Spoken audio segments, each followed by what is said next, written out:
The billionaire's dog bit the lawyer and revealed his betrayal. If you believe loyalty always comes from people, wait until you hear what happened inside that glass-walled office on a rainy Tuesday afternoon. Now, let us go back to the main character. Rain streaked across the 57th floor windows of Moreira Tower, painting silver veins on the skyline. The boardroom was silent except for the ticking of a digital clock and the faint hum of the city far below. A single signature was all it would take, one line of ink, one quiet betrayal sealed beneath a billionaire's calm smile. Camila Moreira sat at the head of the table, her long dark hair falling over the shoulder of her ivory blazer. The contract in front of her was thick, precise, and clean.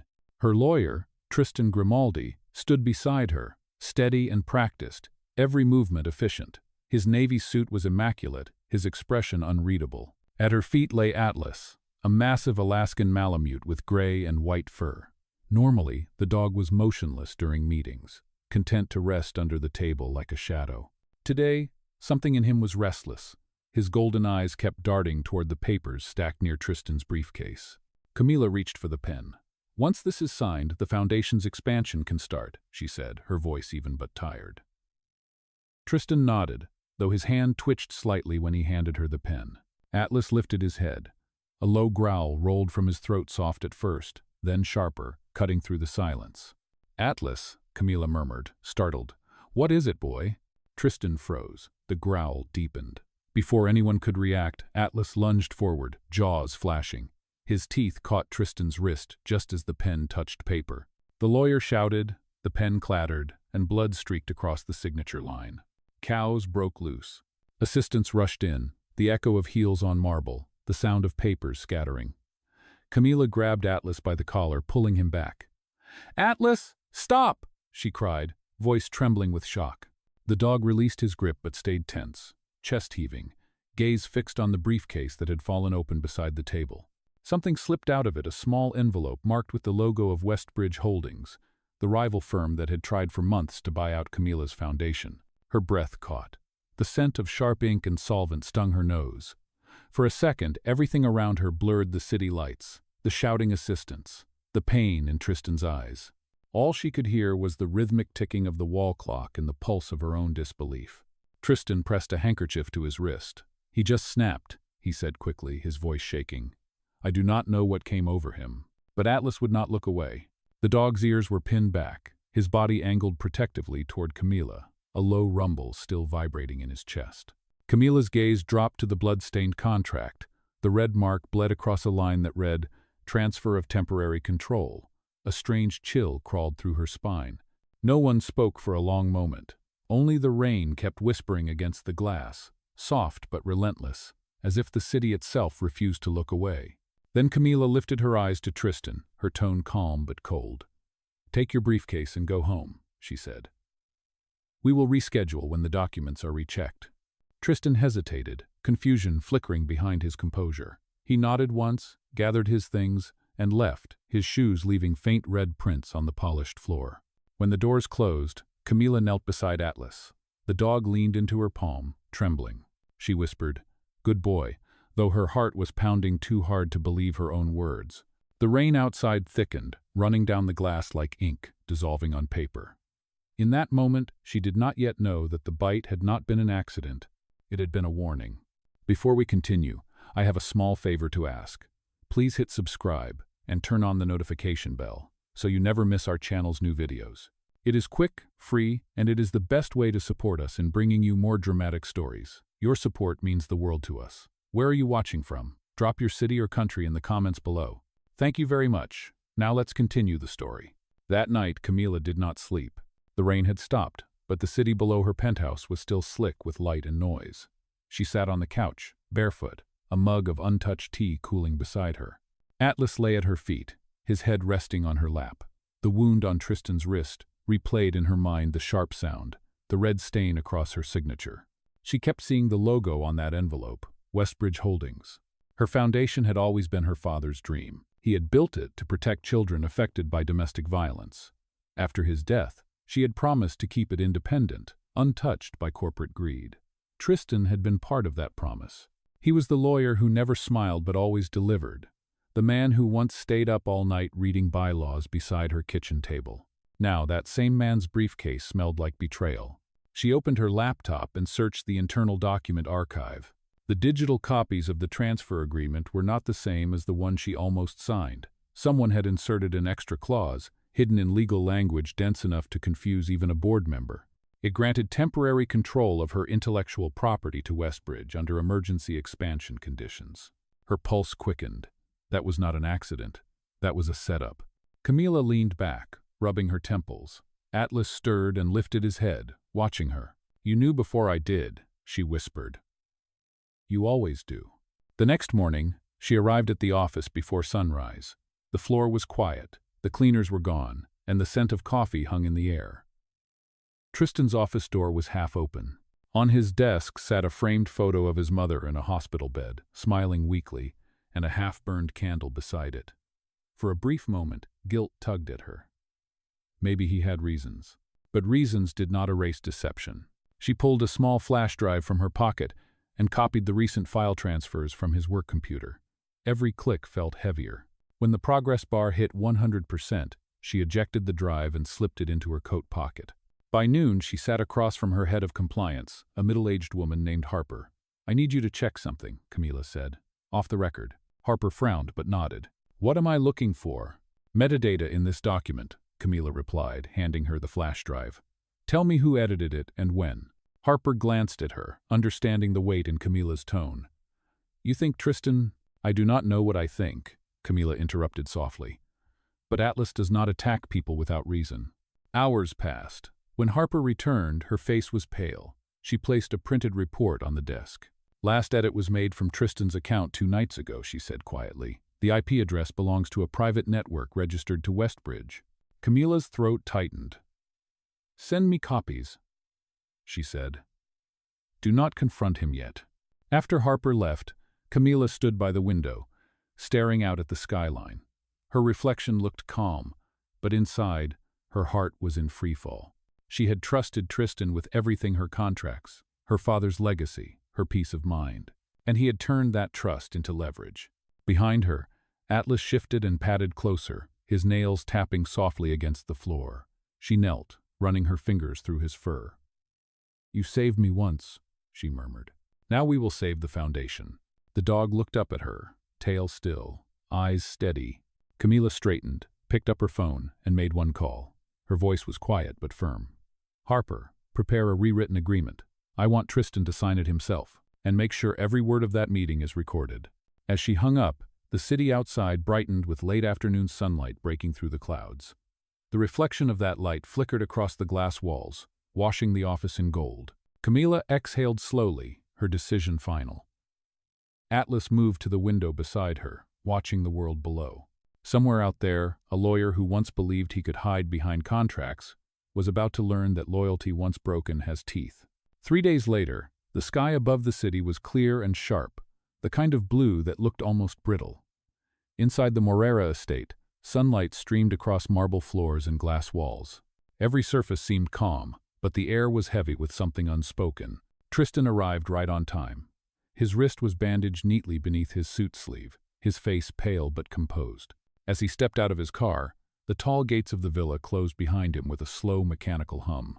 He glanced around the courtyard, uneasy, noticing the silence. No assistants, no security guards. Only the faint echo of water from the stone fountain. Camila greeted him at the doorway, dressed in a tailored gray suit, her long hair tied back. She looked serene, but her calmness carried the same edge as a drawn blade. Atlas sat beside her, a solid white shadow against the polished floor. "Thank you for coming, Tristan," she said. Her tone was polite, almost formal. "I thought it would be easier to finish the paperwork here. No distractions." He forced a smile. "Of course. I appreciate your trust after everything." Her eyes held his for a second too long. "Trust is a fragile thing," she replied softly. "Let us go to the library." The library was quiet, filled with the scent of old paper and cedarwood. On the wide mahogany table lay a single folder and 2 pens. Sunlight poured through the skylight above, catching tiny dust particles that hung in the still air. Camila gestured for him to sit. "This version is final," she said. "I added a few clarifications to protect both parties. Please review it carefully before signing." Tristan nodded, pretending to read. His heart pounded as his eyes skimmed over the familiar layout. Nothing seemed out of place. Still, something in him felt wrong, like a cold hand pressing against his back. Atlas watched from across the room, motionless, his gaze steady on Tristan's trembling hands. When Tristan reached for the pen, Camila's phone vibrated on the table. She tapped the screen and set it down, face up. A faint red light blinked near the camera lens. Recording. He noticed but said nothing. "Are you sure you are ready?" she asked. He managed a small laugh. "I think so. It has been a stressful week." She nodded once. "For both of us." He signed the first page, then the second. His signature flowed smoothly, the pen gliding across the paper like nothing had ever gone wrong. But when he reached the final page, a faint sound broke the silence, a low whine from Atlas. The dog had risen, fur bristling, eyes fixed on Tristan's briefcase. Camila did not move. She only watched. Tristan tried to ignore it. His hand shook as he wrote his last name. The tip of the pen tore slightly through the paper. The red light on Camila's phone blinked again. Then her voice came, quiet and steady. "Tell me something, Tristan. Did Westbridge pay you enough to buy your conscience?" The pen slipped from his fingers. For a heartbeat, there was only the ticking of the old clock above the fireplace. "I do not know what you mean," he stammered. Camila pressed a button on her phone. The room filled with his own voice, recorded from a week earlier. "She trusts me completely. Once she signs, she is finished." The color drained from his face. Atlas growled again, louder this time. Tristan backed away, his chair scraping across the floor. "Camila, please," he began, his voice breaking. "It was not supposed to go this far. They threatened me, my mother, her medical bills." Camila stood slowly, her eyes shining not with anger, but with a sadness too deep to name. "You could have told me," she said. "You chose to lie instead." She walked to the side table, pressed another button, and a quiet chime echoed through the hall. Within moments, 2 uniformed officers entered the room. Their presence was calm, not aggressive. One of them nodded respectfully to her. "Everything is recorded," Camila said simply. "He has already confessed." Tristan did not resist. He looked at her, eyes wet, guilt flooding his face. "I am sorry," he whispered. "You were the only person who ever believed in me." Atlas moved forward until he was standing between them. The officers took Tristan gently by the arms and led him away. When the door closed behind them, the room fell silent again. Camila sank into the chair, pressing her hand to her chest. Atlas walked over and rested his head on her knee. She whispered, "Good boy. You saw what I could not." Outside, the sun had begun to set, turning the sky gold and crimson. The city lights flickered alive one by one, and somewhere in that glow, the truth had finally found its way into the open. For the first time in weeks, Camila could breathe. But she knew the story was not over. Justice had begun, but healing would take much longer. 6 months passed before anyone dared to mention Tristan Grimaldi's name again. The newspapers had moved on, the investors returned, and the foundation was thriving under Camila's renewed leadership. On the surface, life had steadied, but inside her heart, the echoes of betrayal still lingered like fingerprints she could not wash away. Atlas was never far from her side. Each morning, he followed her through the glass corridors of the Moreira Foundation headquarters. Staff members smiled when they saw him, whispering stories about how the dog had saved the boss. Camila only smiled politely, but her eyes always softened when she looked down at him. She knew the truth. He had saved more than her company. He had saved her faith in herself. One afternoon, as the sun cast long stripes across her office, Harper entered carrying a folder. "The final audit report," she said. "Everything from Westbridge has been settled. The court ruled in your favor. They will pay restitution and damages within 30 days. Camila exhaled slowly, as if the weight of months finally lifted from her shoulders. "Thank you, Harper," she said. Harper hesitated, then asked, "Do you plan to make it public?" Camila shook her head. "No, I do not need revenge. I need results. Use the settlement money to launch the new program." Harper nodded, understanding. That evening, Camila drove to the edge of the city, where a new building was under construction. The sign outside read Atlas Foundation, coming soon. The structure was modern but warm, all glass and natural wood, designed to serve both animals and people in need. She stepped out of the car and walked slowly across the gravel. Atlas trotted beside her, his thick fur rippling in the wind. Workers paused to greet her, calling, "Good evening, Miss Moreira." She waved back with quiet pride.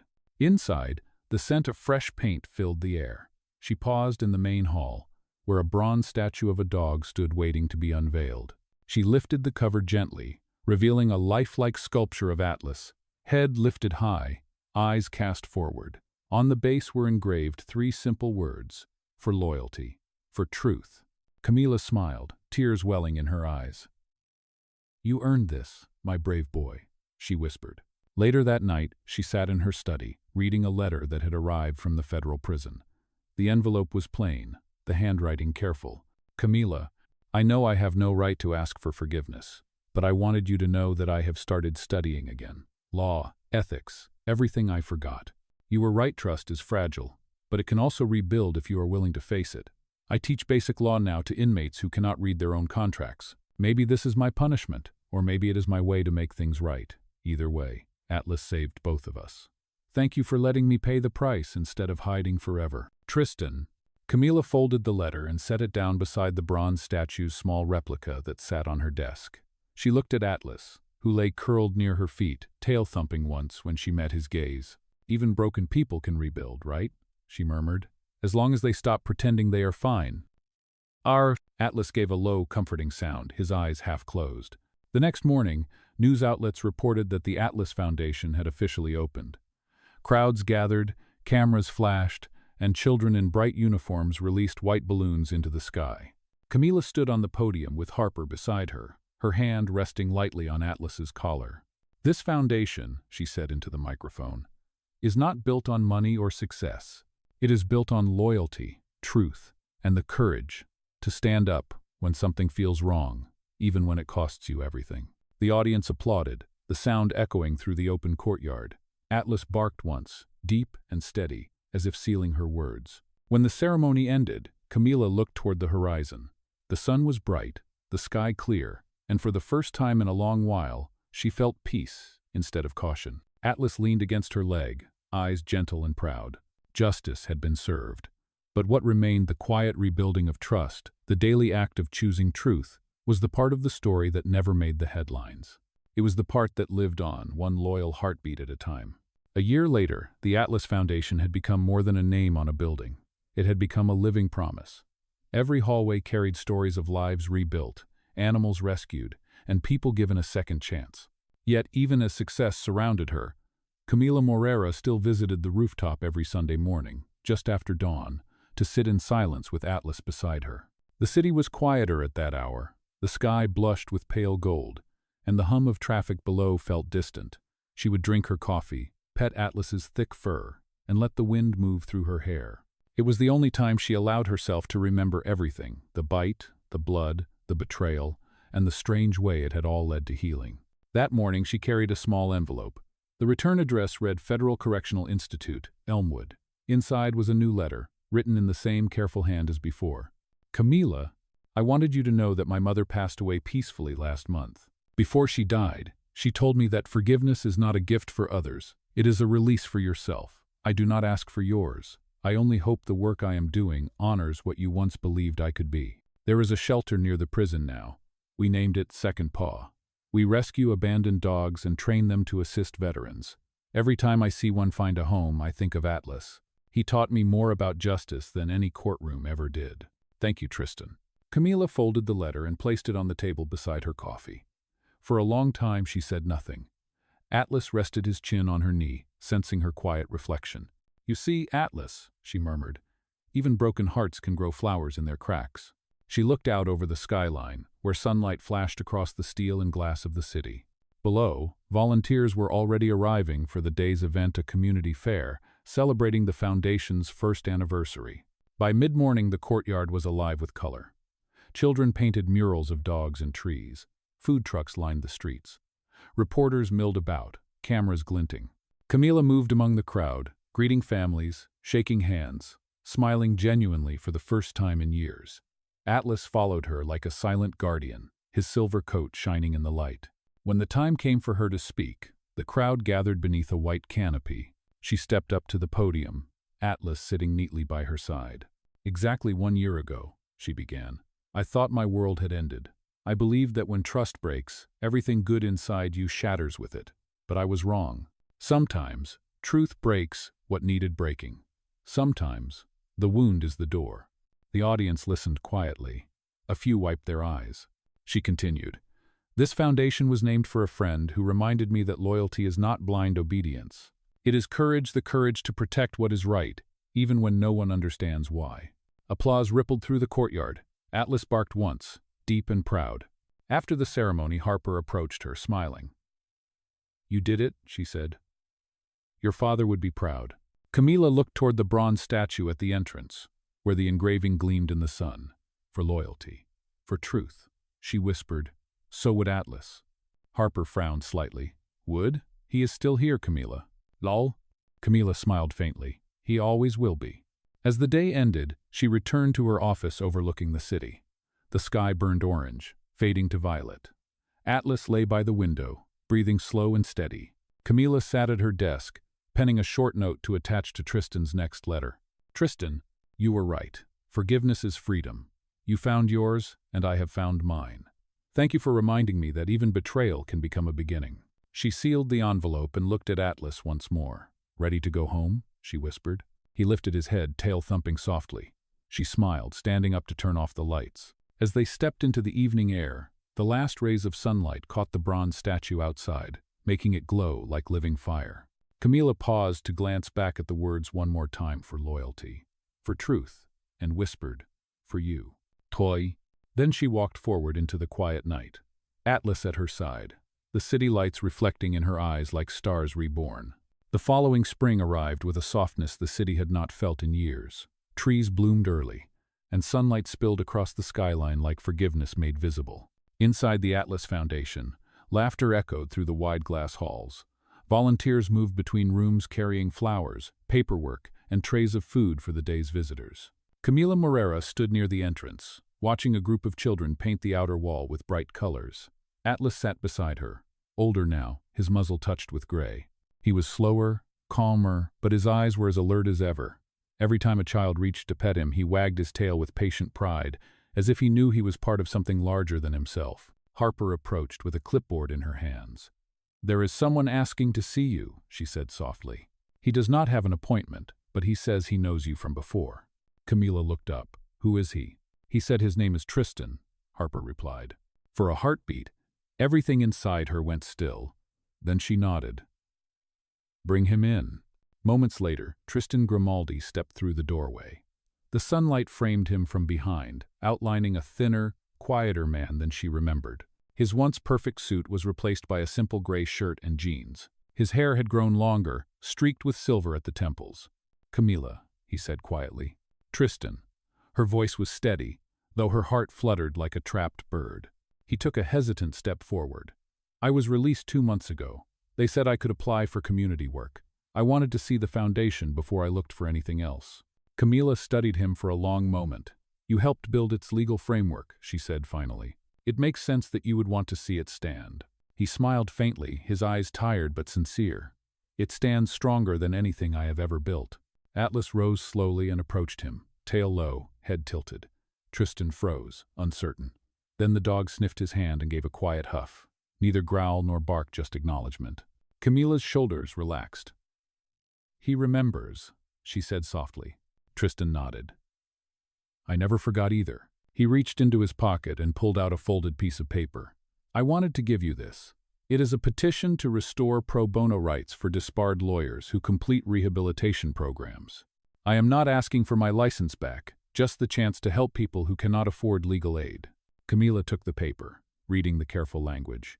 It was detailed, responsible, written with humility. She looked up at him. "You did this yourself?" "With guidance from the prison education team," he said, "and from the people I hurt most. Every inmate I taught reminded me that truth is not about avoiding mistakes, it is about owning them." For the first time in years, she saw in his face the man she had once trusted.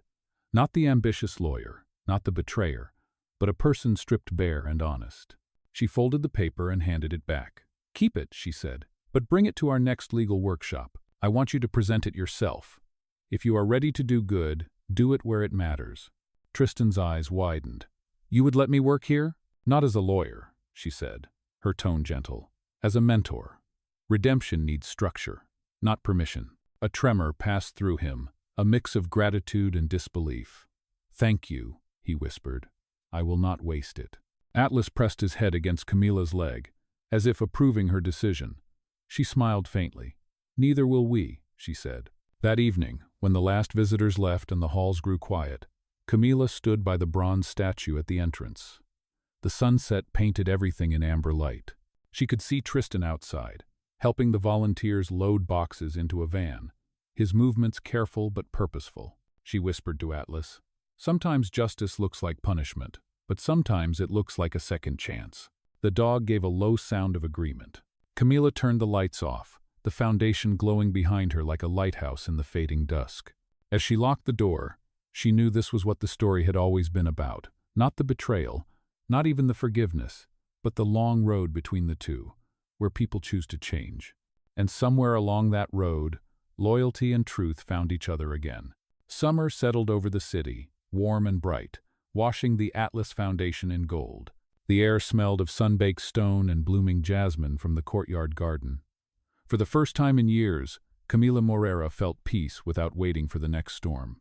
Each morning, she walked the halls with Atlas padding beside her. Tristan had become a quiet presence at the foundation, helping in the legal literacy classes for underprivileged families. He never asked for praise, never stepped into the spotlight. Instead, he taught with patience, explaining every clause and signature like a man trying to return what he once stole.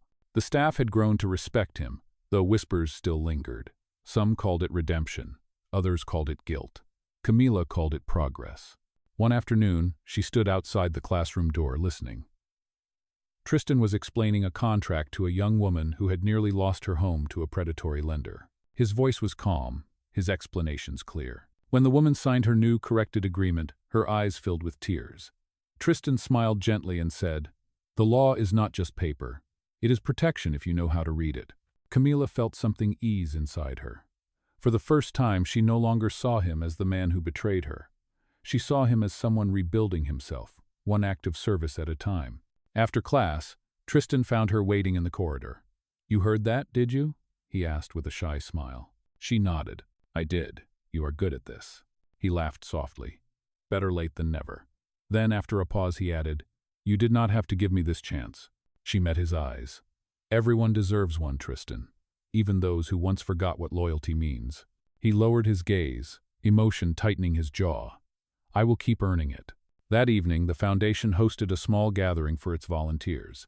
String lights hung across the courtyard, and music drifted through the warm air. People laughed, shared food, and told stories of rescue and hope. Atlas lay beneath the table near Camila's chair, his head resting on his paws, content. When Tristan approached her with 2 glasses of lemonade, she accepted one. They sat in silence for a moment, watching the lights shimmer across the bronze statue of Atlas. "Do you ever think about how strange it is?" he asked. That one bite changed everything. Camila smiled faintly. Maybe it was not strange at all. Maybe truth just needed teeth to be heard. He laughed, the sound low and unguarded. For the first time since their paths had crossed again, the laughter felt easy. As the night deepened, the courtyard lights reflected in Camila's eyes like distant stars. She looked at the people around her, each one a reminder that broken things can still build something whole. She turned to Tristan and said quietly, "The story began with a wound. I think it should end with healing. Leja." Atlas stirred, lifting his head at the sound of her voice, his gaze calm and proud. In that gentle summer night, surrounded by warmth and quiet joy, Camila finally understood. Justice was never the end of their story. It was the beginning of everything that came after. Autumn came quietly, brushing gold across the trees that lined the city. The air turned crisp, and the courtyard of the Atlas Foundation filled with fallen leaves that crunched softly beneath the volunteers' shoes. Camila Moreira loved this season, the calm after the heat, the stillness that made reflection possible. Atlas was older now. His steps were slower, his eyes a little cloudier, but his spirit never changed. Every morning, he still followed her from office to office, resting beside her desk while she worked. Sometimes he would lift his head and watch her with a gaze so steady it felt almost human, as if reminding her that loyalty had a heartbeat. One late afternoon, Camila sat in her office signing approval forms for the new outreach program. Tristan knocked gently on the door before entering. He looked healthier than he had months ago, stronger and more at peace. "I finished the first legal clinic report," he said, placing a folder on her desk. "The numbers are better than we hoped. We have helped more than 200 families this quarter." Camila smiled, pride softening her features.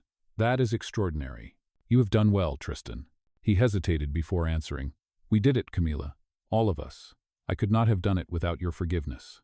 She looked at him for a long moment, her voice calm but warm. "Forgiveness does not erase what happened. It just means I stopped letting it poison everything else." He nodded. "And that is why I am still here." Before she could respond, Atlas stirred from his place by the window. He pushed himself up, walked to Camila's side, and rested his head on her knee. She ran her fingers through his fur, noticing the gray around his muzzle had spread. Tristan watched silently. "He has slowed down," he said gently. Camila nodded. "He has given enough. Maybe it is time for him to rest more and guard less." Outside, the evening sky began to darken, streaked with violet clouds. The sound of children laughing from the garden carried through the open window. It felt peaceful, like the world itself was exhaling. Camila rose from her chair and moved toward the bronze statue in the hallway. The plaque gleamed beneath the light. For loyalty, for truth. She traced the engraved letters with her fingertips. "You know," she said quietly, "I once thought justice was about punishment. Now I think it is about protection, the kind that Atlas gave without question." Tristan stepped closer, his voice thoughtful. "And you gave it back to me?" "Kambu?" She smiled faintly. "Maybe that is how the world balances itself." They stood there for a moment, surrounded by the golden hush of evening. Atlas sat between them, his head turning as if he understood every word. The lights of the foundation flickered on one by one, reflecting in the glass walls like stars. Outside, leaves drifted in the wind, catching the last glow of sunlight. Camila looked at Tristan and said softly, "Let us keep building something that outlives us." He nodded. "For loyalty," he said. She finished the sentence. "For truth." Atlas gave one slow wag of his tail, and the three of them stood together in the fading light, proof that redemption, once chosen, could turn even the sharpest wound into grace. Winter arrived softly, blanketing the city in white. The Atlas Foundation stood like a beacon against the gray sky, its windows glowing with warmth. Inside, garlands of pine and strings of lights framed the hallways. Staff and volunteers prepared for the annual charity gala, a celebration of the Foundation's work and a tribute to loyalty, the value that had built everything. Camila Moreira stood near the stage, reviewing her speech for the evening. Atlas rested beside her chair, his breathing slow and deep. Time had touched him gently but noticeably. His once powerful strides were shorter now, his fur silvered, his movements slower. Yet when she spoke his name, his ears still lifted, and his eyes still found hers with that same unwavering trust. Tristan entered the hall, dressed in a simple black suit. He carried a small velvet box and stopped beside her. "It has been a year since the Foundation's first anniversary," he said. "I thought tonight should honor the one who started it all." Camila looked at the box, curious. "What is it?" He opened it carefully. Inside was a gold pin in the shape of a paw print, set with a single sapphire. Engraved beneath were 3 words: "For loyalty, for truth." Camila's eyes softened. "It is beautiful," she said quietly. "He deserves it."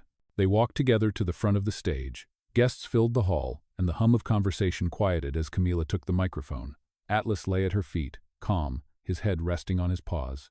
"Tonight," she began, her voice steady but tender, "we celebrate the lives this foundation has touched. But more than that, we celebrate what built it: courage, truth, and loyalty that asks for nothing in return." She paused, glancing down at Atlas. "A year ago, a simple act of instinct changed everything. It revealed deceit, restored justice, and reminded me that loyalty is not about perfection. It is about protection. It is about love in its purest form." The audience rose in quiet applause. Tristan stepped forward and handed her the velvet box. Camila knelt and pinned the golden paw to Atlas's collar. "For loyalty," she whispered. The dog blinked up at her, tail tapping once against the floor. Later that evening, after the crowd had gone and the lights had dimmed, Camila sat beside Atlas on the stage steps. The room was silent except for the faint hum of the heating vents. She rested a hand on his head. "You did well, my friend," she said softly. "You kept your promise. And I kept mine." Atlas lifted his head slightly, as if listening. Then he laid it gently in her lap, eyes closing in peace. Camila stayed with him long after the hall emptied, the golden paw catching the soft light. When dawn came, she stood, tears glimmering but calm. Atlas had given her everything, and now his story was complete. In the weeks that followed, The foundation dedicated a memorial garden in his name, the Atlas Grove. Beneath a bronze statue identical to the one in the lobby lay a plaque that read, "He saved her from betrayal, and she saved others in his honor." Each morning, Camila walked through that garden before starting work. She would pause beside the statue, whisper a quiet thank you, and feel the peace of loyalty that never truly ends. Justice had begun with a wound. Love had grown through redemption. And in the end, truth had found its forever home.